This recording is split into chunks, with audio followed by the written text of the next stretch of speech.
Hello बच्चों, प्रश्नावली 12.2 का प्रश्न नंबर 5। एक बर्तन एक उल्टे शंकु के आकार का है। उल्टे शंकु के आकार का है।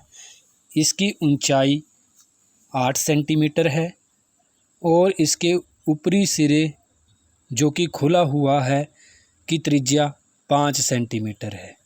ये ऊपर तक पानी से भरा हुआ है, मतलब इस शंकु में पानी भरा हुआ है। जब इस बर्तन में शीशे की कुछ गोलियां, जिनमें प्रत्येक 0.5 सेंटीमीटर त्रिज्या वाला एक गोला है, डाली जाती हैं, तो इसमें से भरे हुए पानी का 1/4 भाग बाहर निकल जाता है। बर्तन में डाली गई शीशे की गोलियों की संख्या ज्ञात कीजिए। तो बच्चों क्या है, मतलब इस प्रश्न में कुछ शीशे की गोलियां डाली जा रही हैं। जितनी गोलियां यहाँ डाली जा रही हैं, मतलब उसने 1/4 भाग पानी का बाहर निकाल दिया। तो हमसे पूछा है कि कितनी यहाँ पे शीशे की गोलियां डाली।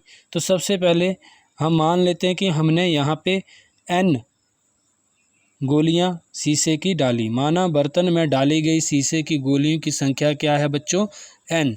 हमें नहीं पता कितनी गोलियां डाली गई थी, हमने मान लिया कि शीशे की जो गोलियों की संख्या है वो है n। फिर इस शंक्वाकार बर्तन की जो हमारे पास ऊंचाई दी है वो दी है 8 सेंटीमीटर, तथा शंक्वाकार बर्तन की त्रिज्या को हम r1 से दिखा रहे हैं, वो हमारे पास दिया है 5 सेंटीमीटर।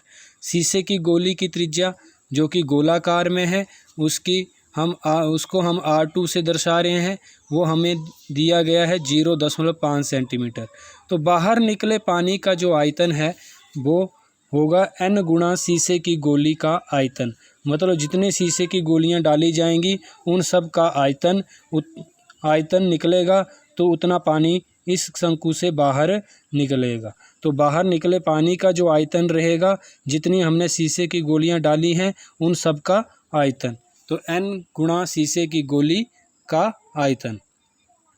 अब बाहर निकला पानी कितना है बच्चों, बाहर 1/4 भाग, इस शंकु का 1/4 भाग जो है वो बाहर उतना पानी बाहर निकल चुका है। तो हम लिखेंगे 1/4। 1/4 का मतलब होता है 1/4 गुणा इस शंक्वाकार बर्तन का क्या रहेगा, आयतन।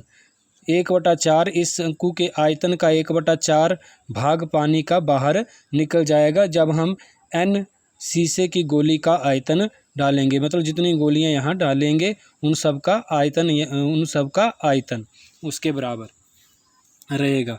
अब यहाँ पर 1/4 और शंकुकार बर्तन का जो आयतन हमारे पास सूत्र रहता है वो है 1/3 पाई r1 का स्क्वायर h। r1 हमने शंकुकार बर्तन की त्रिज्या को r1 से दिखाया है, तो हम यहाँ पे r1 का स्क्वायर लिख रहे हैं, बराबर n गोलियाँ, n गुणा शीशे की गोली का आयतन। मतलब ये गोली जो है वो गोलाकार है, तो गोले का जो आयतन है 4/3 पाई r³ होता है। तो यहाँ हमने r2 माना है, तो r2 का क्यूब।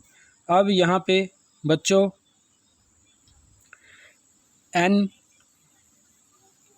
इसको हमने इंटरचेंज कर दिया, इस वाले को यहाँ रख दिया, इस वाले को वहाँ रख दिया, मतलब अदला बदली कर दी, लेफ़्ट को राइट, राइट को लेफ़्ट बना दिया। n गुणा 4 3 पाई दोनों तरफ है, पाई से पाई को काट दिया, और फिर यहाँ पर हमारे पास क्या बचेगा बच्चों, 3 भी दोनों तरफ है, 3 से 3 को भी हमने दोनों तरफ काट दिया। यहाँ हमारे पास बचेगा n गुणा 4 r2 का क्यूब, और यहाँ से बचेगा 1/4 r1 का स्क्वायर h। बच्चों उसके बाद हमने यहाँ पर n गुणा 4 गुणा r2 जो हमारे पास शीशे की गोली की त्रिज्या है वो हमारे पास 0.5 है, उसका घन बराबर 1/4, और हमारे पास शंकु आकार की जो त्रिज्या है वो 5 है, तो उसका 5 का वर्ग गुणा ऊंचाई उसकी 8 है, तो हमने इसमें 8 भर दिया। इसके बाद n यहीं रहने दिया, बाकी दूसरी तरफ ले जाएंगे। 1 गुणा 5 को 2 बार लिख लिया, गुणा 8, 4 और 4 मिलके 16 हो जाएगा, 4 चौके 16 गुणा, और ये 0.5 भी 3 बार नीचे आएगा, तो इसको हम 3 बार लिख लेंगे नीचे, उसके बाद फिर हम इसको काटेंगे 8 दूने 16 और यहाँ 5 से 0.1 एक बार ये कटेगा 0.5 और एक बार 0.5 5 से कटेगा तो 0.1 बनेगा। फिर हम यहाँ से क्या काम करेंगे बच्चों, यहाँ का दशमलव हटाएंगे तो ऊपर 10 बनेगा, यहाँ का दशमलव हटाएंगे तो ऊपर 10 बनेगा, यहाँ का भी दशमलव हटाएंगे तो ऊपर 10 बनेगा। नीचे हमारे पास 2 1 1 और 5 बचेगा। फिर हम 2 से 10 को काटेंगे, 2 पंजे 10 और 5 से 5 को काटेंगे तो हमारे पास 1 आएगा। ऊपर हमारे पास सिर्फ 10 गुणा 10 बचेगा तो हमारे पास n बराबर 10 गुणा 10 हो जाएगा 100। तो बर्तन में डाली गई जो शीशे की गोलियों की संख्या थी 100, मतलब हमने 100 गोलियां शीशे की डाली थी तो 1/4 भाग पानी जो है इस बर्तन से बाहर चला गया, 1/4 हिस्सा पानी जो था वो बाहर आ गया। तो ये था हमारा प्रश्न नंबर 5।